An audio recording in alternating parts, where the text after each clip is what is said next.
നാലാമത്തെ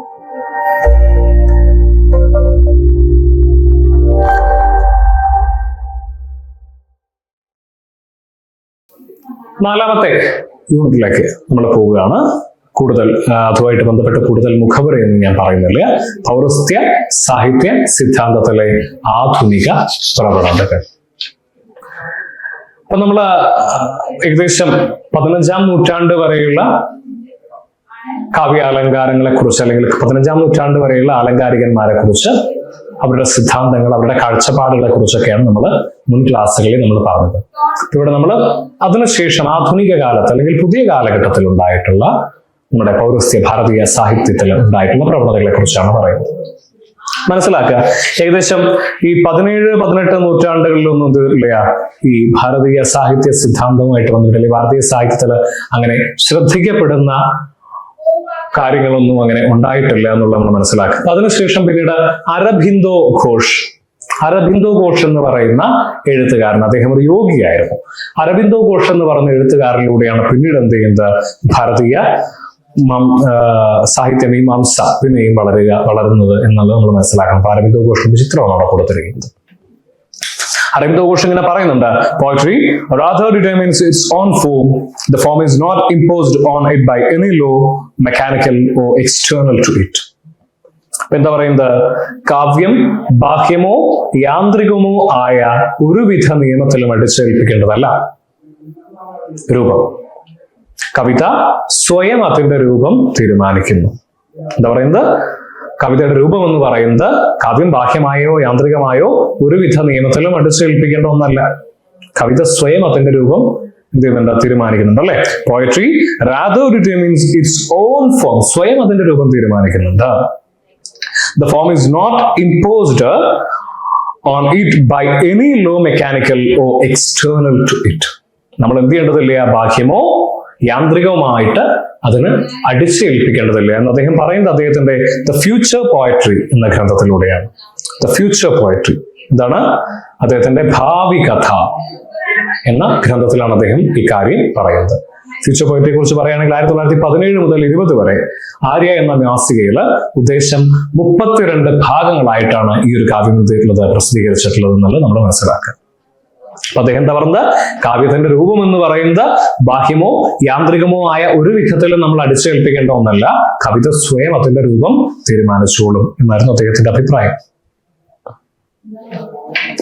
അരബിന്ദോയുടെ കാവ്യ ദർശനങ്ങൾ ഉന്നതമായ കാവ്യഭൂഷണം എന്നാണ് അറിയപ്പെടുന്നത്. എന്താണ് ഉന്നതമായ കാവ്യഭൂഷണം? അത് അതിന്റെ മലയാളീകരണമാണ്.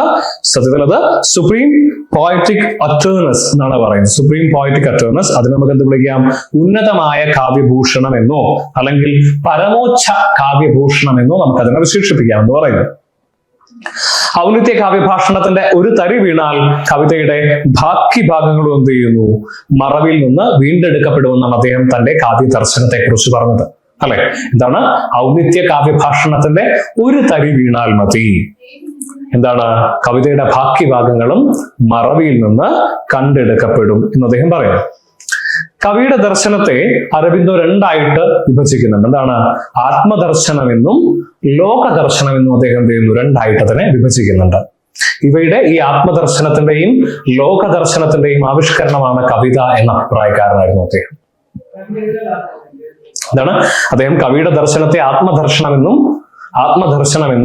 ലോകദർശനമെന്നും രണ്ടായിട്ട് തിരിക്കുന്നു. ഇതിന്റെ രണ്ടിന്റെയും ആവിഷ്കരണമാണ് കവിത എന്ന അഭിപ്രായക്കാരനായിരുന്നു അരബിന്ദോ.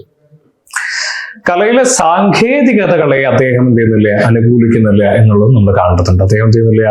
കലയിലെ സാങ്കേതികതകളെ അദ്ദേഹം അനുകൂലിക്കുന്നില്ല. കവിതയുടെ സ്വഭാവം തീരുമാനിക്കുന്നത് ഭാഷണത്തിന്റെ രീതിയാണ് എന്ന അഭിപ്രായക്കാരനായിരുന്നു അദ്ദേഹം. കവിതയിലെ സ്വഭാവം തീരുമാനിക്കുന്നത് എന്താണ്? അതിലെ ഭാഷണത്തിന്റെ രീതിയാണ് എന്നാണ് അദ്ദേഹം അഭിപ്രായപ്പെട്ടിട്ടുള്ളത്. ഓക്കെ, അപ്പൊ നമ്മൾ ഇത്രയും കാര്യങ്ങളാണ് നമുക്ക് അരബിന്ദോയെ കുറിച്ച് പറയേണ്ടത്. ആരായിരുന്നു അരബിന്ദോ? അദ്ദേഹം ഒരു സന്യാസി വര്യനായിരുന്നു. സ്വാതന്ത്ര്യ സമര പോരാട്ടത്തിൽ പങ്കെടുത്തിട്ടുണ്ട് അദ്ദേഹം. അല്ലെ, അദ്ദേഹം മികച്ചൊരു കവിയായിരുന്നു. ദ ഫ്യൂച്ചർ പോയട്രി അല്ലെങ്കിൽ ഭാവി കഥ എന്ന അദ്ദേഹത്തിന്റെ ഗ്രന്ഥം, അല്ലെ, അതിനകത്താണ് അദ്ദേഹം എന്ത് ചെയ്യുന്നത്? അദ്ദേഹത്തിന്റെ കാവ്യ ദർശനങ്ങളൊക്കെ അദ്ദേഹം ഉൾപ്പെടുത്തി പറയുന്നത് എന്നുള്ള വിദ്യാർത്ഥികൾ മനസ്സിലാക്കിയിട്ട്. നമ്മൾ സംക്ഷിപ്തമായിട്ടൊന്ന് പറഞ്ഞതാണ് അരബിന്ദോയെ കുറിച്ച്. ഇനി നമ്മൾ സംസാരിക്കുന്നത് സാഹിത്യം സംബന്ധിച്ച ഗാന്ധിയൻ ചിന്തകൾ. നമ്മുടെ രാഷ്ട്രപിതാവായ ഗാന്ധിജിക്ക് അദ്ദേഹത്തിന്റെ കാഴ്ചപ്പാടുകൾ പ്രകാരമായിരുന്നു സാഹിത്യത്തെ സംബന്ധിച്ച് എന്നുള്ളത് നമ്മൾ നോക്കണം. ഗാന്ധിജിയെ സംബന്ധിച്ചിടത്തോളം സാഹിത്യം എന്ന് പറയുന്നത് കേവലം വിനോദത്തിനോ യാഥാർത്ഥ്യത്തിൽ നിന്ന് ഒളിച്ചോടുന്നതിനോ ഉള്ള ഒരു ഉപാധിയായിരുന്നില്ല.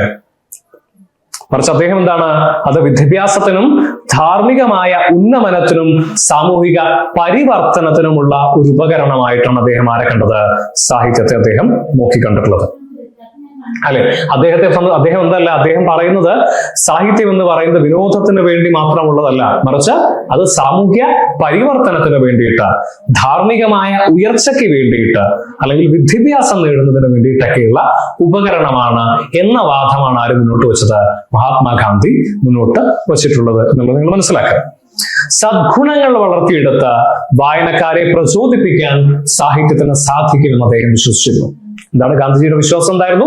സദ്ഗുണങ്ങളിലെ നല്ല ഗുണങ്ങൾ. ഏതൊക്കെയാണ് അദ്ദേഹം വിശ്വസിച്ച നല്ല ഗുണങ്ങള്? കഥാപാത്രങ്ങളിലെ അനുകമ്പ, കഥാപാത്രങ്ങളിൽ ഉണ്ടാവുന്ന, നമ്മുടെ ഒരു പുസ്തകം വായിക്കുന്ന സമയത്ത് ആ കഥാപാത്രങ്ങളിൽ ഉണ്ടാകുന്ന അനുകമ്പ, അതുപോലെ തന്നെ സത്യസന്ധത, ആത്മനിയന്ത്രണം തുടങ്ങിയ സദ്ഗുണങ്ങൾ, ഇതിന് വായനക്കാരെയും പ്രചോദിപ്പിക്കാൻ സാധിക്കുമെന്ന് അദ്ദേഹം വിശ്വസിച്ചിരുന്നു. അപ്പൊ അദ്ദേഹം അത്തരത്തിലുള്ള ഗുണങ്ങൾ, ഈ സദ്ഗുണങ്ങളെ കുറിച്ച്, അല്ലെങ്കിൽ സദ്ഗുണങ്ങളെ കുറിച്ച് സംസാരിക്കുന്ന, സദ്ഗുണങ്ങളുടെ പ്രാധാന്യം വിശദമാക്കുന്ന കൃതികൾ രചിക്കപ്പെടണം എന്ന് ആഗ്രഹിച്ചിരുന്ന ഒരു വ്യക്തിയായിരുന്നു ആരാ? മഹാത്മാഗാന്ധി എന്ന് നമുക്ക് മനസ്സിലാക്കാം. അല്ലെ, എന്നിട്ട് നോക്കൂ, ഋജുവായ ഭാഷയും ആപേക്ഷികമായ ഭാഷയും ഉപയോഗിക്കുന്നതിലൂടെ സാഹിത്യത്തിന് ബഹുജനങ്ങളിലൂടെ സംവദിക്കാൻ സാധിക്കുമെന്ന് അദ്ദേഹം പറയുന്നു. അപ്പൊ എന്താണ്? എഴുത്തുകാർ സാധാരണക്കാർക്ക് വേണ്ടി സംസാരിക്കാൻ, അവരുടെ പ്രശ്നങ്ങളെ എന്ത് ചെയ്യാൻ? ഉയർത്തി കാണിക്കാൻ, അതിനു വേണ്ടിയായിരിക്കണം എന്ത് ചെയ്യുന്നത്? തങ്ങളുടെ സാഹിത്യ സൃഷ്ടികളെ ഉപയോഗപ്പെടുത്തേണ്ടത് എന്ന അഭിപ്രായക്കാരനായിരുന്നു ആരാ? മഹാത്മാഗാന്ധി. അല്ലെ, എഴുത്തുകാർ എന്ത് ചെയ്യണം? എപ്പോഴും നമ്മുടെ ദേശത്തിന്റെ വികസനത്തിന്, നമ്മുടെ രാഷ്ട്രത്തിന്റെ വികസനത്തിന്, നമ്മുടെ രാഷ്ട്രത്തിന്റെ ഉന്നമനത്തിന്, സാമൂഹിക പ്രശ്നങ്ങളെ ഇല്ലായ്മ ചെയ്യുന്നതിന് വേണ്ടിയിട്ട്, അല്ലെ, നമ്മുടെ രാജ്യത്തിന്റെ നവോത്ഥാനത്തിന്, ഉയർച്ചയ്ക്ക്, ഇതിനൊക്കെ വേണ്ടിയിട്ടായിരിക്കണം എന്താ? സാഹിത്യ കൃതികൾ രചിക്കേണ്ടത് എന്ന അഭിപ്രായക്കാരനായിരുന്നു ആര്? ഗാന്ധിജി. ഇദ്ദേഹത്തിന്റെ അഭിപ്രായത്തില് സാഹിത്യ കൃതികൾക്ക് എന്ത് ചെയ്യും? ജാതി, മതം, വർഗം മുതലായ എല്ലാ തരത്തിലുള്ള അതിർവരമ്പുകളെയും മായ്ക്കാൻ സാഹിത്യ കൃതികൾക്ക് സാധിക്കും എന്ന അഭിപ്രായക്കാരനായിരുന്നു ആര്? മഹാത്മാഗാന്ധി. സാഹിത്യം എപ്പോഴും എന്ത് ചെയ്യണം? ആത്മാവിന്റെ കണ്ണാടിയായിട്ട് വർത്തിക്കണം എന്നാണ് അദ്ദേഹം പറഞ്ഞത്. എന്താണ്? സാഹിത്യം ആത്മാവിന്റെ കണ്ണാടിയായിട്ട് വർത്തിക്കണം. അങ്ങനെയാണെങ്കിൽ ആളുകളുടെ വിശ്വാസങ്ങളെയും മൂല്യങ്ങളെയും പ്രവർത്തനങ്ങളെയും എല്ലാം പ്രതിഫലിപ്പിക്കാൻ എന്തിനു സാധിക്കും? സാഹിത്യത്തിന് സാധിക്കുമെന്ന് അദ്ദേഹം ഉറച്ച് വിശ്വസിച്ചിരുന്നു. ഇതാണെന്ത്? സാഹിത്യത്തെക്കുറിച്ചുള്ള ഗാന്ധിയൻ കാഴ്ചപ്പാട്. അല്ല, അപ്പം ഗാന്ധിജിയെ സംബന്ധിച്ചിടത്തോളം സാഹിത്യം കേവലമായിട്ടുള്ള വിനോദത്തിനുള്ള ഉപാധി മാത്രമായിരുന്നില്ല, അതിന് അദ്ദേഹം മറ്റു ചില മാനങ്ങൾ കൂടി കണ്ടിരുന്നു. അല്ലെ, നമ്മുടെ സമൂഹത്തെ നിലവിൽ നിൽക്കുന്ന ഒരവസ്ഥയിൽ നിന്ന് ഒരു പടി കൂടി ഉയർത്തുന്നതിന് വേണ്ടി, വായനക്കാരെ ഒരല്പം കൂടി ഉയർന്ന തലത്തിലേക്ക് എത്തിക്കുന്നതിന് വേണ്ടിയിട്ടുള്ള ഒരു ഉപകരണമായിട്ടാണ് ഗാന്ധിജി എന്തിനെ കണ്ടത്? സാഹിത്യത്തെ കണ്ടത്. നമ്മൾ മനസ്സിലാക്കുക. നമ്മൾ ഗാന്ധിജിയെ കുറിച്ച് പറഞ്ഞു. ഇനി നമ്മൾ സംസാരിക്കുന്നത് സാഹിത്യത്തെ സംബന്ധിച്ച ടാഗോറിന്റെ ചിന്തകൾ എന്തായിരുന്നു. അല്ലെ, ടാഗോർ ആദ്യമായിട്ട് നൊബേൽ പുരസ്കാരം നമ്മുടെ രാജ്യത്തേക്ക് കൊണ്ടുവന്ന വ്യക്തിയാണ് ആര്? ടാഗോർ. ടാഗോർ അദ്ദേഹത്തിൻ്റെതായിട്ട്, ശരിക്കും പറഞ്ഞാൽ ടാഗോർ അല്ല ശാന്തിനികേതൻ സ്ഥാപിച്ചത്, എന്നാലും ടാഗോർ ആണ് എന്ത് ചെയ്യുന്നത്? ശാന്തിനികേതനെ ഒരു സർവകലാശാല എന്ന നിലയിൽ, ഒരു കലാലയം എന്ന നിലയിൽ ശാന്തിനികേതൻ ഉയർത്തിക്കൊണ്ടുവന്നത് രവീന്ദ്രനാഥ് ടാഗോറാണ്. ശാന്തിനികേതൻ സ്ഥാപിച്ചത് അദ്ദേഹമാണ്. നമ്മൾ എന്ത് ചെയ്ത് തെറ്റിദ്ധരിക്കരുത് കേട്ടോ. അപ്പൊ അദ്ദേഹം ശാന്തിനികേതന്റെ പുറത്ത് ഇങ്ങനെ എഴുതി വച്ചിട്ടുണ്ട്. എന്താണ്? യത്ര വിശ്വം ഭവത്വേയമീഠം. എന്താണ്? യത്ര വിശ്വം ഭവത്വേയമീഠം. അത് യജുർവേദത്തിൽ നിന്ന് എടുത്തതാണ്. അല്ലെ, വിശ്വഭാരതി സർവകലാശാലയുടെ ആപ്തവാക്യമാണ്. ശാന്തിനികേതൻ രവീന്ദ്രനാഥ് ടാഗോർ സ്ഥാപിച്ചതല്ല, പക്ഷെ ഇതെന്താണ്? വിശ്വഭാരതി സർവകലാശാല രവീന്ദ്രനാഥ ടാഗോർ സ്ഥാപിച്ചിട്ടുള്ളതാണ്. അവിടെ നമ്മൾ കയറുന്ന സമയത്ത് നമുക്ക് കാണാം വിശ്വഭാരതിയുടെ ആപ്തവാക്യമാണെന്ത്? യത്ര വിശ്വം ഭവത്വേക നീഠം എന്ന് പറഞ്ഞാൽ എന്താ?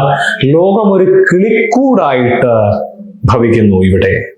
ഇവിടെ ലോകമൊരു കിളിക്കൂടായിട്ട് ഭവിക്കുന്നു. അത് യജുർവേദത്തിൽ നിന്നെടുത്ത എന്താണ് ഒരു വാക്യമാണ് എന്ന് പറയുന്നു. അതായത് ലോകം ഇവിടെ ഒരു പക്ഷിക്കൂടായി ഭവിക്കുന്നു, അല്ലെങ്കിൽ ലോകം ഇവിടെ ഒരു കിളിക്കൂടായി ഭവിക്കുന്നു എന്ന് പറഞ്ഞാൽ അതിന്റെ അർത്ഥം ഇവിടെ എന്തില്ല, യാതൊരു തരത്തിലുള്ള വ്യത്യാസങ്ങളും ഇല്ല മനുഷ്യർക്കിടയിൽ എന്നതാണ്. അപ്പൊ അവിടെ തന്നെ നമുക്ക് എന്ത് കാണാം, ടാഗോറിന്റെ സാഹിത്യത്തെ സംബന്ധിച്ച, ലോകത്തെ സംബന്ധിച്ച, മാനവികതയെ സംബന്ധിച്ച അദ്ദേഹത്തിന്റെ കാഴ്ചപ്പാടുകൾ നമുക്ക് അവിടെ തന്നെ തെളിഞ്ഞു കാണാം അല്ലെ. അദ്ദേഹം എന്താ പറഞ്ഞത്, സാർവത്രികമായ മനുഷ്യവികാരങ്ങളുടെയും അല്ലെ, സാർവത്രികമായ എല്ലാ മനുഷ്യവികാരങ്ങളും എല്ലാ അനുഭവങ്ങളും പ്രകടിപ്പിക്കുന്നതിന് വേണ്ടിയിട്ടുള്ള ഒരു മാധ്യമമായിട്ടാണ് ടാഗോർ എന്തിനെ കണ്ടത്, സാഹിത്യത്തെ കണ്ടത്.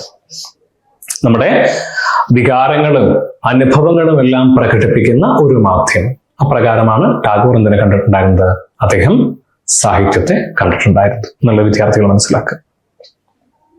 പ്രകൃതിയുടെയും സൗന്ദര്യത്തിന്റെയും സംലയനമാണ് ടാഗോർ സാഹിത്യം നമുക്ക് പറയാം. പ്രകൃതിയുടെയും സൗന്ദര്യത്തിന്റെയും എല്ലാം ഒരു കൂടിച്ചേരൽ, അതിന്റെ എല്ലാം ഒരു സംലയനമാണ് ടാഗോറിന്റെ സാഹിത്യം. നോക്കൂ, ടാഗോർ പറയുന്നുണ്ട്, ടാഗോർ തന്റെ രചനകളിൽ സ്വത്വം, സ്വയം കണ്ടെത്തൽ, അസ്തിത്വവാദം എന്നിവയുടെ പ്രമേയങ്ങൾ ഉൾച്ചേർത്തുകൊണ്ട് മനുഷ്യാവസ്ഥയുടെ സങ്കീർണതകളിലേക്കാണ് അദ്ദേഹം ഊർന്നിറങ്ങിയിട്ടുള്ളത് അല്ലെ. ആളുകൾക്കിടയിൽ സഹാനുഭൂതിയും അനുകമ്പയും ഐക്യദാർഢ്യവും ഒക്കെ ഉണ്ടാക്കിയെടുക്കാനാണ് ആര് ശ്രമിച്ചിട്ടുള്ളത്, രവീന്ദ്രനാഥ ടാഗോർ ശ്രമിച്ചിട്ടുള്ളത് എന്നുള്ള നമ്മൾ കാണും. അദ്ദേഹത്തിന്റെ സാഹിത്യം എല്ലാ കാലത്തും വായനക്കാരെ പ്രചോദിപ്പിച്ചിട്ടുണ്ട്. ഞാൻ ടാഗോറിന്റെ നിരവധിയായ പുസ്തകങ്ങൾ നമുക്ക് വായിക്കാനായിട്ട്, മലയാളത്തിലേക്ക് തർജ്ജമ ചെയ്ത് വായിക്കാനായിട്ട് ലഭ്യമായിട്ടുണ്ടല്ലേ.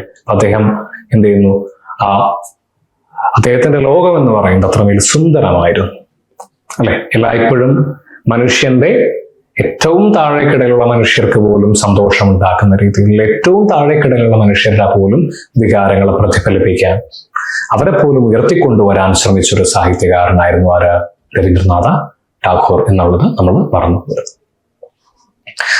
അപ്പൊ ഇതാണ് നമുക്ക് ടാഗോറിന്റെ സാഹിത്യത്തെ കുറിച്ചുള്ള കാഴ്ചപ്പാടുകളെ കുറിച്ച് നമ്മൾ പരിശോധിക്കുമ്പോൾ കാണുന്നത്. അപ്പൊ നമ്മളിനി പറയുന്നു, മാർഗം എന്നും ദേശി എന്നും പറഞ്ഞ് എന്ത് ചെയ്യുന്നുണ്ട്, രണ്ട് പദങ്ങളുണ്ട്. നമ്മൾ സാഹിത്യത്തിൽ ഉപയോഗിച്ച് കാണുന്ന രണ്ട് പദങ്ങളാണ് മാർഗം, ദേശി. നമ്മൾ ഇത് രണ്ടും എന്താണ് എന്നുള്ളതിനെ കുറിച്ചാണ് നമ്മൾ ഇനി പരിശോധിക്കുന്നത്. അതായത് മാർഗം എന്ന് പറഞ്ഞാൽ സംസ്കൃത ഭാഷയുടെ അതേ സ്വഭാവം പിന്തുടർന്ന് വരുന്ന രീതിയാണ് നമ്മൾ മാർഗം എന്ന് വിളിക്കുന്നത്. എന്താണ് മാർഗം? സംസ്കൃത ഭാഷയുടെ അതേ രീതി പിന്തുടർന്ന് വരുന്നത് നമ്മൾ എന്ത് വിളിക്കുന്നു, നമ്മൾ മാർഗം എന്ന് വിളിക്കുന്നു. എന്നാൽ ദേശീയിലേക്ക് വരുമ്പോഴോ, ദേശി എന്ന് പറഞ്ഞാൽ അവിടെ നമ്മുടെ സംസ്കൃതത്തോടുള്ള എതിർപ്പാണ്. അതിൽ നിന്ന് സ്വന്തം ഭാഷയുടെയും സംസ്കാരത്തിന്റെയും വ്യക്തിത്വം വീണ്ടെടുക്കുന്ന സങ്കേതമാണ് ദേശി. അതായത് ഒരു വശത്ത് മാർഗം എന്ന് പറഞ്ഞാൽ സംസ്കൃത ഭാഷയാണ്. സംസ്കൃത ഭാഷയിൽ ചില രചനകൾ സംസ്കൃത ഭാഷയിൽ രചിക്കപ്പെട്ട കാവ്യങ്ങളാണെങ്കിൽ മറ്റേതോ പ്രാദേശിക ഭാഷകളാണ് അല്ലെ. ദേശി നോക്കൂ, പ്രാദേശിക ഭാഷയ്ക്കും അവതരണത്തിനും പ്രാധാന്യം നൽകുന്നതിനെയാണ് നമ്മൾ എന്ത് വിളിക്കുക, ദേശി എന്ന് നമ്മൾ വിളിക്കുന്നത്. മറ്റെന്താണ്, സംസ്കൃത ഭാഷയാണ്. വേദങ്ങള്, ഉപനിഷത്തുകള്, ഇതിഹാസങ്ങള്, പുരാണങ്ങള് ഇവയെല്ലാം തന്നെ മിക്കവാറും എന്താണ്, സംസ്കൃത ഭാഷയിലാണ് രചിക്കപ്പെട്ടിട്ടുള്ളത്. അപ്പൊ ഇതെല്ലാം മാർഗം എന്ന, അല്ലെങ്കിൽ എന്താ പറയുക, മാർഗി എന്ന സ്വരത്തെ അവലംബിച്ചിട്ടുണ്ടാവുന്നതാണെന്ന് പറയും. മനസ്സിലാക്കുക, സംസ്കൃത ഭാഷയുടെ സ്വഭാവത്തെ പിന്തുടരുന്നതാണെന്ത്, മാർഗം. അതേസമയം പ്രാദേശികമായ ഭാഷാഭേദങ്ങളെ പിന്തുടരുന്നതാണെന്ത്, ദേശി എന്നുള്ള കാര്യം മനസ്സിലാക്കാൻ മറന്നുപോകുന്നു, അങ്ങോട്ട് മാറിപ്പോകുന്നു കേട്ടോ. ഇതാണ് മാർഗം, ദേശി എന്ന് പറയുന്നത്. അടുത്തത് വൈഷ്ണവം, ശൈവം. നമ്മുടെ ഭാരതത്തിൽ ഉണ്ടായിരുന്ന മറ്റ് ഈ സാഹിത്യത്തിൽ ഉണ്ടായിരുന്ന രണ്ട് ശാഖകളാണ് വൈഷ്ണവവും ശൈവം. വളരെ എളുപ്പത്തിൽ പറയാം നമുക്ക്. വൈഷ്ണവം എന്ന് പറഞ്ഞാൽ മഹാവിഷ്ണുവിനെ ആരാധിച്ചിരുന്ന കൂട്ടരാണ്. ശൈവം എന്ന് പറഞ്ഞാലോ അവിടെ ശിവനെ ആരാധിച്ചിരുന്ന കൂട്ടരാണ്. നിരവധിയായിട്ടുള്ള വൈഷ്ണവ സന്യാസിമാരെ കുറിച്ചും ശൈവ സന്യാസിമാരെ കുറിച്ചൊക്കെ ഇവിടെ എന്ത് ചെയ്യുന്നുണ്ട്, പരാമർശമുണ്ട്. വിദ്യാർത്ഥികൾ ആ പേരുകൾ എന്ത് ചെയ്യുക, പ്രത്യേകം നോക്കി വെക്കുക അല്ലെ. നമ്മൾ ആ പേരുകൾ പറഞ്ഞ അനാവശ്യമായിട്ട് വീഡിയോ വലിച്ചു നീട്ടണ്ട എന്നുള്ളതുകൊണ്ടാണ് ഞാൻ അവയെക്കുറിച്ച് കൂടുതൽ ആ പേരുകളിലേക്ക് വല്ലാതെ കടക്കാത്തത്. നമ്മൾ ചുമ്മാ അത് നിങ്ങൾ ജസ്റ്റ് എന്ത് ചെയ്യുക, പേരുകൾ പഠിച്ചിരിക്കണം നിർബന്ധമായിട്ടും. കാരണം നമ്മൾ വൈഷ്ണവ സന്യാസിമാരെ കുറിച്ച് പറയുമ്പോൾ നമ്മൾ എന്ത് ചെയ്യണം, ആ പേരുകൾ നമ്മൾ അറിഞ്ഞിരിക്കണം അല്ലെ. അപ്പം നമ്മൾ ആ പേരുകൾ പഠിച്ചിരിക്കണം. പക്ഷെ ഞാനത് വെറുതെ പേരുകൾ മാത്രമായിട്ട് ചുമ്മാ പറഞ്ഞു പോകണ്ടല്ലോ എന്ന് വെച്ചിട്ടാണ് അതിലേക്ക് വല്ലാതെ കടക്കാത്തത് കേട്ടോ. ഇതാണ് മഹാവിഷ്ണുവിനെ ആരാധിച്ചിരുന്നവരായിരുന്നു. അതേസമയം നമ്മൾ ഈ സംഘകാല സാഹിത്യത്തിലേക്ക് വരുമ്പോൾ അവിടെ ആഴ്വാർമാരെന്നും നായനാർമാരെന്നുമാണ് ഇവരെ വിളിച്ചുകൊണ്ടിരുന്നത്. ആരെ? വൈഷ്ണവ സന്യാസിമാരെ ആൾവാർമാരെന്നും ശൈവ സന്യാസിമാരെ നായനാർമാരെന്നുമാണ് വിളിച്ചുകൊണ്ടിരുന്നത് കേട്ടോ. അപ്പൊ എന്താണ്? വിഷ്ണുവിനെ ആരാധിച്ചിരുന്നവര് വൈഷ്ണവന്മാരാണ്, ശിവനെ ആരാധിച്ചിരുന്നവര് ശൈവ സന്യാസിമാരാണ്, അല്ലെങ്കിൽ ശൈവന്മാരാണ് എന്നുള്ളത് എന്ത് ചെയ്യുക? വിദ്യാർത്ഥികൾ മനസ്സിലാക്കി വെക്കുക. വളരെ എളുപ്പത്തിൽ നമുക്ക് അങ്ങനെ പറയാനായിട്ട് സാധിക്കും. അപ്പൊ അവരെ നമ്മൾ തമിഴ്നാട്ടിലുണ്ടായിരുന്ന കേരളത്തിന്റെയും തമിഴ്നാടിന്റെയും സംസ്കാരത്തിൽ നോക്കുമ്പോൾ എന്താണ്? ആൾവാർമാരും നായനാർമാരുമാണ്. ആൾവാർമാർ ആരാണ്? മഹാവിഷ്ണുവിനെ ആരാധിച്ചിരുന്നവരാണ്. നായനാർമാര് ശിവനെ ആരാധിച്ചിരുന്നവരാണ്. ദളിത് വാദം വളരെ പ്രധാനപ്പെട്ട ഒരു കാര്യമാണ്. ദളിത് വാദം അതായത് നമുക്ക് പേരിൽ നിന്ന് നമുക്ക് വ്യക്തമാവും എന്താണ് ദളിത് വാദം എന്നുള്ളത്. എന്താണ്? ദളിത് വിമോചനം ലക്ഷ്യമാക്കി രൂപപ്പെടുത്തിയ ആശയങ്ങളുടെ ആകത്തുകയാണ് ദളിത് വാദം, അല്ലെ? നമുക്കറിയാം നമ്മുടെ രാജ്യം സ്വതന്ത്രമായിട്ട് ഉദ്ദേശം 75ഓളം വർഷങ്ങൾ പിന്നിടുന്നുണ്ട്, അല്ലെ? 75 വർഷങ്ങൾ കഴിഞ്ഞു, 75-ലധികം വർഷങ്ങളായി. എന്നാൽ ഇന്നും നമ്മുടെ സമൂഹത്തിൽ ഒരു വിഭാഗം ആളുകൾ എന്താണ്? ഈ പറയുന്ന ജാതീയതയുടെ, നമ്മുടെ രാജ്യം നേരിടുന്ന ഏറ്റവും വലിയ, നമ്മുടെ രാജ്യത്തിന്റെ ദേഹത്ത് പറ്റിയിട്ടുള്ള ഒരു വലിയ പുഴുക്കുത്താണ് ജാതീയത എന്ന് പറയുന്നത്. ആ കാലഘട്ടത്തിൽ ചാതുർവർണ്ണ വ്യവസ്ഥയിൽ നിന്നും തുടങ്ങി ഇന്നും എന്ത് ചെയ്യുന്നുണ്ട്? നമുക്ക് നഗരങ്ങളിൽ നിന്നൊക്കെ ഒരു പരിധി വരെ നമുക്ക് തുടച്ചു നീക്കാൻ വേണ്ടി സാധിച്ചെങ്കിലും നമ്മുടെ രാജ്യത്തിന്റെ ഉൾഗ്രാമങ്ങളിൽ നിന്നും ഈ ജാതീയത എന്ന് പറയുന്ന പുഴുക്കുത്ത് തെളിഞ്ഞു കാണുന്നുണ്ട്. നമ്മള് പ്രിവിലേജിന്റെ മേളിൽ ഇരുന്നു കൊണ്ട് നമ്മൾ മലയാളികൾക്ക് പറയാം എന്ത്? ജാതീയതയൊന്നും ഞങ്ങൾ കാണുന്നില്ലല്ലോ എന്ന്. പക്ഷെ എന്നാൽ പോലും നമ്മുടെ പോലും സമൂഹത്തിന്റെ ഉള്ളിൽ, നമ്മുടെ പോലും മനസ്സിന്റെ ഉള്ളിൽ നമ്മൾ അറിയാതെ എന്തുണ്ട്? ഈ പറയുന്ന ജാതീയത എന്ന് പറഞ്ഞ ചിന്ത ഒളിഞ്ഞിരിക്കുന്നുണ്ട് എന്നുള്ളത് വിദ്യാർത്ഥികൾ മനസ്സിലാക്കാം. ജാതിയുടെയോ മതത്തിന്റെയോ വർഗത്തിന്റെയോ വർണ്ണത്തിന്റെയോ ലിംഗത്തിന്റെയോ പേരിലുള്ള ഒന്നിന്റെ പേരിലുമുള്ള വിവേചനം നമ്മൾ എന്ത് ചെയ്യരുത്? അനുവദിക്കരുത്. നമ്മൾ അതൊന്നും നമ്മൾ വെച്ച് പൊറപ്പിക്കുകയും ചെയ്യരുത്. അപ്പൊ നമ്മള് ദളിത് വാദത്തെ കുറിച്ചാണ് നമ്മൾ പറഞ്ഞത്, അല്ലെ? ദളിത് സാഹിത്യം അത് അംബേദ്കറിന്റെ കാഴ്ചപ്പാടുകളിൽ നിന്നാണ് എന്ത് ചെയ്യുന്നത്? ഈ പറയുന്ന ദളിത് വാദം ഉരുത്തിരിഞ്ഞു വരുന്നത്. അംബേദ്കർ നമ്മുടെ ഭാരതത്തിന്റെ, നമ്മുടെ രാഷ്ട്രത്തിന്റെ ശില്പികളിൽ ഒരാളായിരുന്നു. എന്താണ്? The chief architect of Indian constitution നമ്മൾ വിളിക്കുന്നത്. The chief architect of Indian constitution, അല്ലെ? അദ്ദേഹം എന്താണ്? ഏറ്റവും താഴേക്കിടയിൽ ഉണ്ടായിരുന്ന, ഏറ്റവും താഴേക്കിടയിൽ നിന്ന് ജനിച്ച് സ്വന്തം പ്രയത്നം കൊണ്ട്, അല്ലെ, സ്വന്തം നിശ്ചയദാർഢ്യം കൊണ്ട്, ഇച്ഛാശക്തി കൊണ്ട് ഈ രാജ്യത്തിന് മാതൃകയായ, ലോകത്തിന് തന്നെ മാതൃകയായ വ്യക്തിയാണ് ആര്? ഡോക്ടർ ഭീംറാവ് അംബേദ്കർ. അദ്ദേഹത്തെ സ്മരിക്കാതെ നമുക്കൊരിക്കലും എന്ത് ചെയ്യില്ല? നമ്മുടെ രാജ്യത്ത് മുന്നോട്ട് പോകാൻ സാധിക്കില്ല. നമ്മുടെ രാജ്യത്ത് നമ്മൾ ഓരോരുത്തരും സ്വതന്ത്രരായി നിൽക്കുന്നതിന് കാരണം നമ്മുടെ ഭരണഘടനയാണ്. നമ്മുടെ ഭരണഘടന നമുക്ക് സമ്മാനിക്കുന്നതിൽ നിർണായകമായ പങ്കുവഹിച്ച വ്യക്തിയാണ് ആര്? ഡോക്ടർ ബി ആർ അംബേദ്കർ, അല്ലെ? എന്നാൽ അദ്ദേഹം പോലും, അത്രയും വിദ്യാഭ്യാസം ഉണ്ടായിരുന്ന അദ്ദേഹത്തിന് പോലും എന്താണ്? ജാതീയതയുടെ ബുദ്ധിമുട്ടുകൾ സഹിക്കേണ്ടി വന്നിട്ടുണ്ട് എന്നുള്ളത് നമ്മൾ ഒരിക്കലും മറന്നുപോകരുത്. അപ്പൊ നോക്കൂ, നമ്മള് സാഹിത്യത്തെ കുറിച്ച് അല്ലെങ്കിൽ ദളിത് വാദത്തെ കുറിച്ച് പറയുന്ന സമയത്ത് മനസ്സിലാക്കേണ്ട കാര്യം, ദളിത് സാഹിത്യം ഉടലെടുത്തതും ശക്തി പ്രാപിച്ചതും എവിടെയാണ്?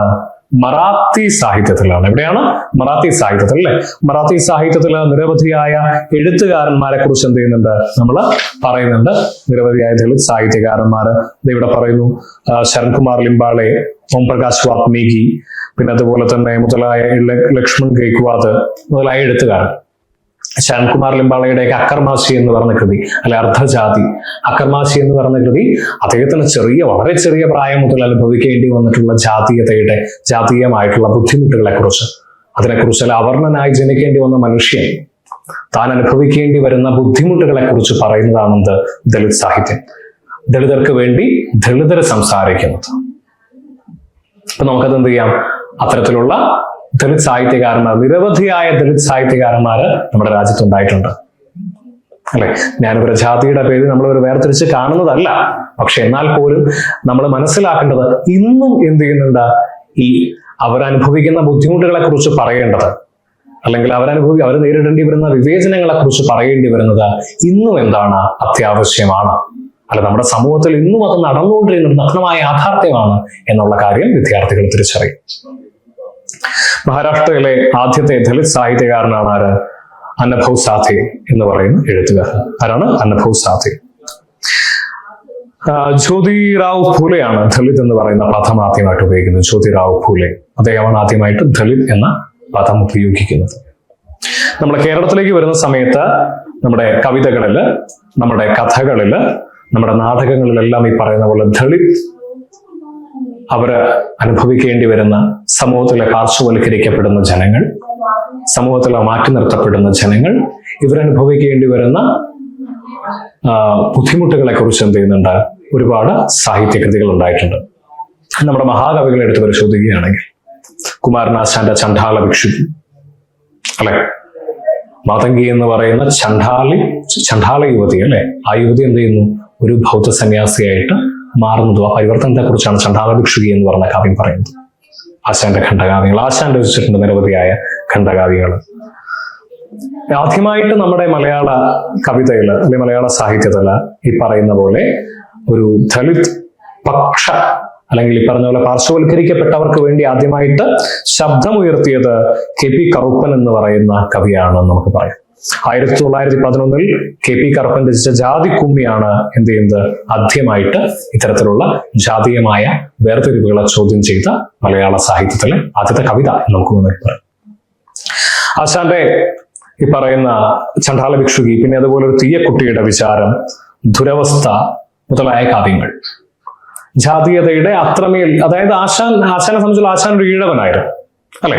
അപ്പൊ അദ്ദേഹത്തിന് നേരിടേണ്ടി വന്നിട്ടുള്ള നിരവധിയായ പ്രശ്നങ്ങളുണ്ട്. അതൊക്കെയാണ് എന്ത് ചെയ്യുന്നത്? അദ്ദേഹം ഈ പറയുന്ന അദ്ദേഹത്തിന്റെ കാവ്യങ്ങളിലൂടെ എഴുതി കാണിച്ചിട്ടുള്ളത്. വള്ളത്തോളിനെ സംബന്ധിച്ചിടത്തോളം വള്ളത്തോളിന്റെ ശുദ്ധരിൽ ശുദ്ധനൊക്കെ അതിമനോഹരമായ, എന്നാൽ അതേസമയം നമ്മുടെ സമൂഹത്തിൽ നിലനിന്നിട്ടുണ്ടായിരുന്ന ജാതീയമായ വേർതിരിവുകളെ തുറന്നു കാണിക്കുന്ന എന്താണ് ഒരു കവിതയാണ്, അല്ലെ.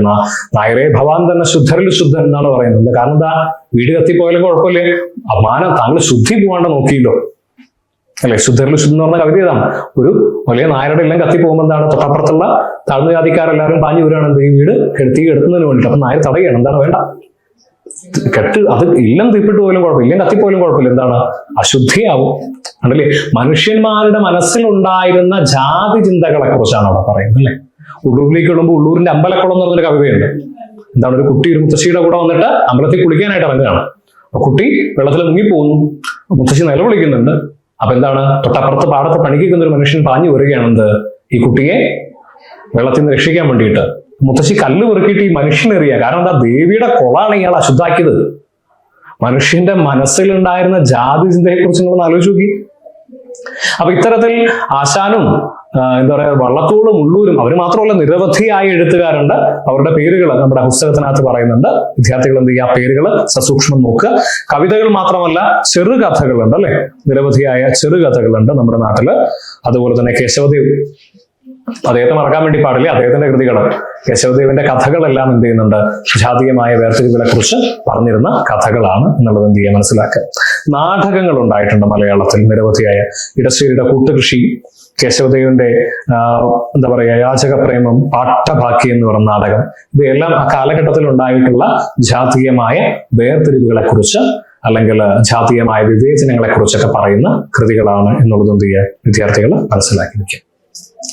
വേറെ ഒരുപാട് സാഹിത്യകാരന്മാരുടെ പേരുകൾ അവിടെ പരാമർശിക്കുന്നുണ്ട്. എങ്കിലും നമുക്ക് എന്ത് ചെയ്യുന്നത്? നമ്മുടെ സമയപരിമിതി ഉണ്ട്. അതുകൊണ്ട് ഞാൻ എല്ലാവരുടെയും പേരുകൾ പറഞ്ഞ് ഈ വീഡിയോയുടെ നീളം വല്ലാതെ കൂട്ടാൻ ആഗ്രഹിക്കുന്നില്ല. അതുകൊണ്ടാണ് വളരെ ചുരുക്കം ആളുകളുടെ പേര് മാത്രം പറഞ്ഞിട്ട് അങ്ങനെ പോയിട്ടുള്ളത് കേട്ടോ.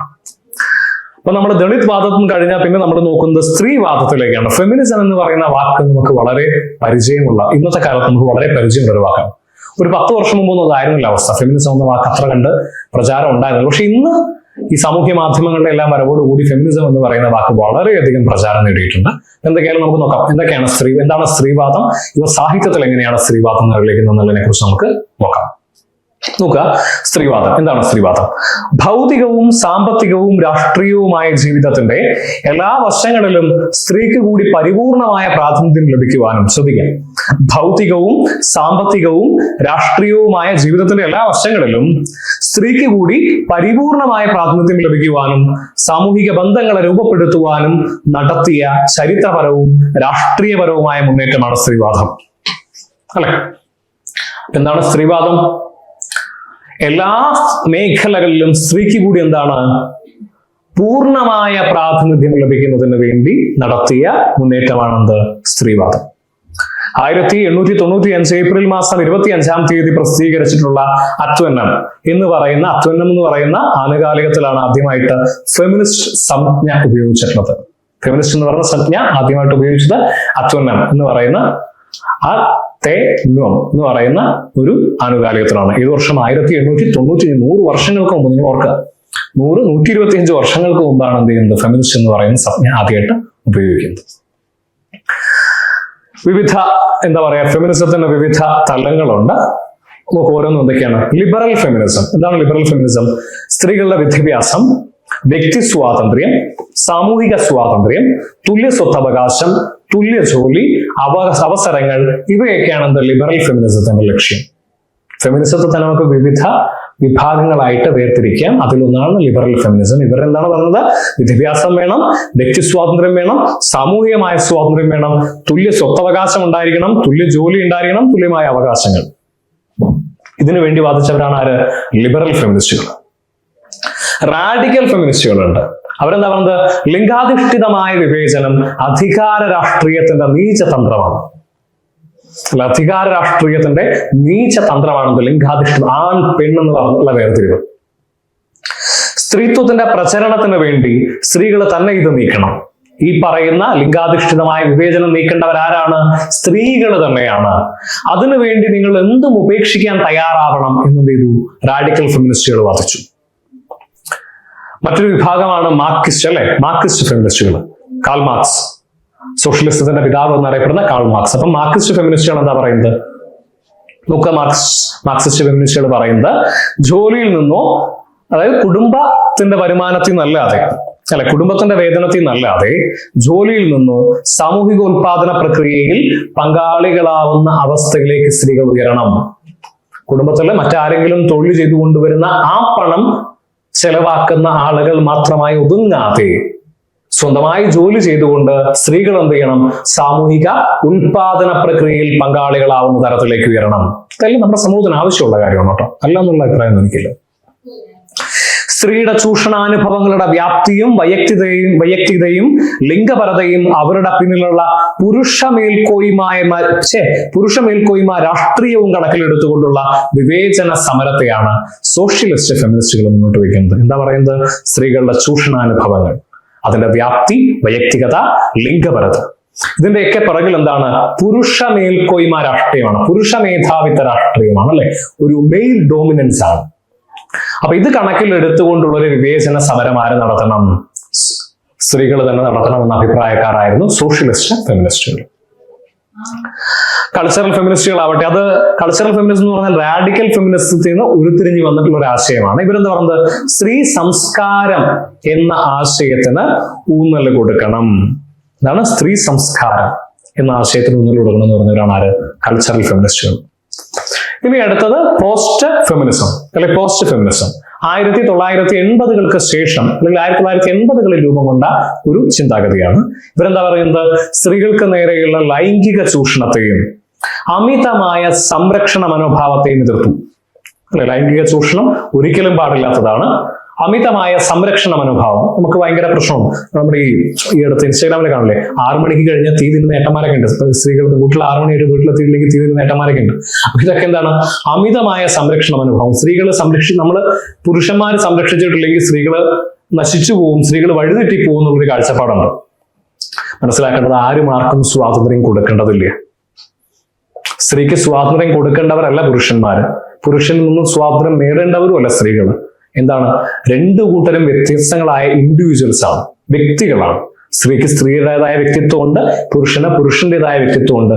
നമ്മൾ ആർക്കും സ്വാതന്ത്ര്യം കൊടുക്കേണ്ടതില്ല, മറിച്ച് മറ്റുള്ളവരുടെ അവകാശങ്ങളെ ഹനിക്കാതിരുന്നാൽ മാത്രം മതി. അവർക്ക് അവരുടേതായ സ്വാതന്ത്ര്യമുണ്ട്. നിങ്ങൾ പുരുഷന്മാർ കൊടുക്കണം എന്ന് നിർബന്ധമൊന്നുമില്ല. സ്ത്രീകൾക്ക് സ്ത്രീകളുടേതായ സ്വാതന്ത്ര്യമുണ്ട്. പക്ഷെ നമ്മൾ എന്ത് ചെയ്യരുത്? ആരുടെയും സ്വാതന്ത്ര്യത്തെ നമ്മൾ ഹനിക്കരുത്, ആരുടെയും അവകാശങ്ങൾക്കകത്ത് നമ്മൾ കൈകെട്ടരുത്, അല്ലെ? അപ്പൊ നമുക്ക് എന്ത് ചെയ്യാം? ഇനി ഈ ഫെമിനിസം എപ്രകാരമാണ് സാഹിത്യത്തിലേക്ക് കടന്നു വരുന്നത് നോക്കാം. അതാണ് നമ്മുടെ വിഷയം. നമ്മൾ അനാവശ്യമായിട്ട് സംസാരിച്ച് കാട് കയറേണ്ട കാര്യമില്ലല്ലോ, അല്ലെ? നോക്കൂ, മേരി വൂൾസ്റ്റൻക്രാഫ്റ്റ് ഇവരുടെ വനിതാവകാശ സമർപ്പണം 1972 രചിച്ചിട്ടുള്ള വനിതാവകാശ സമർപ്പണം എന്ന ഗ്രന്ഥം, അതാണ് എന്ത്? സ്ത്രീവർഗത്തിന്റെ അവകാശങ്ങൾക്കും അന്തസ്സിനും വേണ്ടി പ്രകാശിതമായിട്ടുള്ള ആദ്യത്തെ ആഖ്യായിക. എന്നാൽ നമ്മൾ പറയുന്നു സിസ്റ്റർ ജുവാന എന്ന് പറഞ്ഞ ലാറ്റിൻ അമേരിക്കൻ സാഹിത്യകാരിയുണ്ട്. അവരാണ് ആദ്യമായിട്ട് എന്ത് ചെയ്യുന്നത്, ഈ പുരുഷ മേധാവിത്വത്തിനെതിരെ ശബ്ദമുയർത്തിയത് നമ്മൾ പറയുമെങ്കിൽ പോലും എന്നാലും നമ്മൾ പറയുന്നത് എന്താ, ഈ പറയുന്ന മേരി വുൾസ്റ്റൻക്രാഫ്റ്റിന്റെ ഗ്രന്ഥമുണ്ട് 1972 രചിക്കപ്പെട്ടിട്ടുള്ള ഗ്രന്ഥം. അതാണ് നമ്മൾ കണക്കാക്കുന്നത് അല്ലെ. അവർ തന്നെയാണ് നമ്മൾ എന്ത് ചെയ്യുന്നത്, സ്ത്രീപക്ഷ ഈ പറയുന്ന എഴുത്തുകളുടെ ഒരു തുടക്കം എന്ന നിലയിൽ നമ്മൾ കാണുന്നത് ഈ പറയുന്ന മേരി വുൾസ്റ്റൻക്രാഫ്റ്റിനെ തന്നെയാണ് എന്നുള്ളത് വിദ്യാർത്ഥികൾ മനസ്സിലാക്കുക. അത് ഇംഗ്ലണ്ടിലെ ഫെമിനിസത്തിന്റെ ആധാര ഗ്രന്ഥമായിട്ട് കണക്കാക്കുന്നുണ്ട് മേരി വുൾസ്റ്റൻക്രാഫ്റ്റിന്റെ വനിതാവകാശ സമർപ്പണം എന്ന് പറയുന്ന ഗ്രന്ഥം. പിന്നെ പറയുന്നു ഫെമിനിസ്റ്റ് ബൈബിൾ എന്നറിയപ്പെടുന്നത് വെർജിനിയ വൂൾഫിന്റെ സ്വന്തമായൊരു മുറി എന്ന ഗ്രന്ഥമാണ് എന്ന് പറയുന്നു. അതിനുശേഷം പെണ്ണെഴുത്തിലേക്കാണ് വരുന്നത്. എന്താണ് പെണ്ണെഴുത്ത്? വൈകാരികതയ്ക്ക് പ്രാധാന്യമുള്ള എഴുത്തുകളാണ് പെണ്ണെഴുത്തുകൾ എന്ന് പറയുന്നത്. അല്ല, സ്ത്രീകളുടെ രചനകൾ. പലപ്പോഴും സ്ത്രീകളുടെ രചനകൾക്കകത്ത് അവർ നേരിടുന്ന പ്രശ്നങ്ങളെ പലപ്പോഴും നമ്മൾ പറയാറുണ്ട്, ഒരു വ്യക്തിയുടെ പ്രശ്നങ്ങളെ തുറന്നു പറയാൻ വേണ്ടി സാധിക്കുക അപ്പോൾ വ്യക്തിക്ക് മാത്രമാണ് അല്ലെ. അപ്പൊ അതുപോലെ സ്ത്രീകൾ നേരിടുന്ന പ്രശ്നങ്ങളെ സ്ത്രീകൾക്കാണ് എന്ത് ചെയ്യാൻ വേണ്ടി സാധിക്കുക, തുറന്ന് പറയാൻ വേണ്ടി സാധിക്കുക എന്ന് പറയുന്നുണ്ട്. ഇവിടെ പറയുന്നു പെണ്ണിന് വേണ്ടിയിട്ടുള്ള എഴുത്തും പെണ്ണിന്റെ എഴുത്തും രണ്ടും നമുക്ക് എന്ത് ചെയ്യാം, പെണ്ണെഴുത്ത് എന്ന ഗണത്തിൽ നമുക്ക് പെടുത്താനായിട്ട് സാധിക്കും. ഇനി മലയാള സാഹിത്യത്തിലേക്ക് വരികയാണെങ്കിൽ ഈ പറയുന്ന മലയാള സാഹിത്യത്തിൽ സാറാ തോമസിനെ പോലെ, ലളിതാംബിക അന്തർജനത്തെ പോലെ, നമ്മൾ അതിൽ പറയേണ്ട ഒരു പ്രധാനപ്പെട്ട പേര് വി ടി ഭട്ടതിരിപ്പാടിന്റെ അല്ലെ, ഈ നമ്പൂതിരി സമുദായത്തിലെ സ്ത്രീകൾക്ക് വേണ്ടി നിരന്തരം ശബ്ദിച്ചൊരു വ്യക്തിയായിരുന്നു വി ടി ഭട്ടതിരിപ്പാട്. അപ്പൊ അദ്ദേഹത്തിന് എന്താണ് ഈ പറയുന്ന നിരവധിയായ ഗ്രന്ഥങ്ങളുണ്ട്. പിന്നെ അതിനുശേഷം നമ്മൾ പറയുന്നത് ലളിതാംബിക അന്തർജനത്തിന്റെ കൃതികളുണ്ട്. മാധവിക്കുട്ടി, നമ്മൾ ഒരിക്കലും മറക്കാൻ പാടില്ലാത്ത ഒരു പേരാണ് ആര്, മാധവിക്കുട്ടി. മലയാള സാഹിത്യത്തിലെ സ്ത്രീ ശബ്ദത്തെക്കുറിച്ച് അല്ലെങ്കിൽ മലയാള സാഹിത്യത്തിലെ പെൺശക്തിയെ കുറിച്ച് പറയുന്ന സമയത്ത് നമ്മൾ ഒരിക്കലും മറക്കാൻ പാടില്ലാത്ത പേരുകളാണ് ആര്, മാധവിക്കുട്ടി. പിന്നെ പി വത്സലയെ പോലെയുള്ള എഴുത്തുകാരികൾ. ഏറ്റവും ഒടുവിൽ സുഗതകുമാരി, മീൻസ് ഏറ്റവും ഒടുവിലല്ല, സുഗതകുമാരിയൊക്കെ പോലെയുള്ള എഴുത്തുകാരികൾ. നമ്മൾ ഇവരുടെ പേരുകൾ, ഇവരുടെ ഗ്രന്ഥങ്ങൾ, ഇവരുടെ സംഭാവനകൾ ഇതൊക്കെ എന്ത് ചെയ്യണം, നമ്മൾ കൃത്യമായിട്ട് പഠിച്ചിട്ടുണ്ടാവണം എന്നുള്ളത് വിദ്യാർത്ഥികൾ മനസ്സിലാക്കുക. ഏറ്റവും ഒടുവിൽ നമ്മുടെ ഈ ഒരു പുസ്തകം, ഈ ഒരു പേപ്പർ നമ്മൾ അവസാനിപ്പിക്കുന്നത് കൃഷ്ണരായരെ കുറിച്ച് പറഞ്ഞുകൊണ്ടാണ്. കൃഷ്ണരായർ അതായത് നമ്മുടെ പൗരസ്ത്യമായ രസധ്വനി സിദ്ധാന്തങ്ങളെ പാശ്ചാത്യ സാഹിത്യ സിദ്ധാന്തങ്ങളുമായി താരതമ്യം ചെയ്യുകയും അവയുടെ സഹായത്തോടുകൂടി ഭാരതീയ സിദ്ധാന്തങ്ങളെ വിശകലനം ചെയ്യുകയും ചെയ്ത സാഹിത്യകാരനാണ് ആര്, കൃഷ്ണരായർ. അദ്ദേഹത്തിന്റെ ഏറ്റവും പ്രധാനപ്പെട്ട കൃതിയാണെന്ത്, suggestion and statement in poetry എന്ന് പറയുന്നത്. എന്താണ് ഇദ്ദേഹം ചെയ്തത്, ഭാരതീയ സാഹിത്യ സിദ്ധാന്തങ്ങളെ പാശ്ചാത്യ സാഹിത്യ സിദ്ധാന്തങ്ങളുടെ സഹായത്തോടുകൂടി വിശകലനം ചെയ്യുക എന്നുള്ളതായിരുന്നു ആരുടെ രീതി, കൃഷ്ണരായരുടെ രീതി എന്നുള്ളത് വിദ്യാർത്ഥികൾ മനസ്സിലാക്കി വെക്കുക. ഇദ്ദേഹം സാഹിത്യ സിദ്ധാന്തങ്ങളെ കാലാനുസൃതമായിട്ട് എന്ത് ചെയ്തിട്ടുണ്ട്, നവീകരിച്ച ഒരു സാഹിത്യകാരനാണ്. ഇത്രയുമാണ് എനിക്ക് എന്ത് ചെയ്യാനുള്ളത്, നമുക്ക് ഈ ഒരു യൂണിറ്റിൽ പറഞ്ഞു പോകാനുള്ളത്.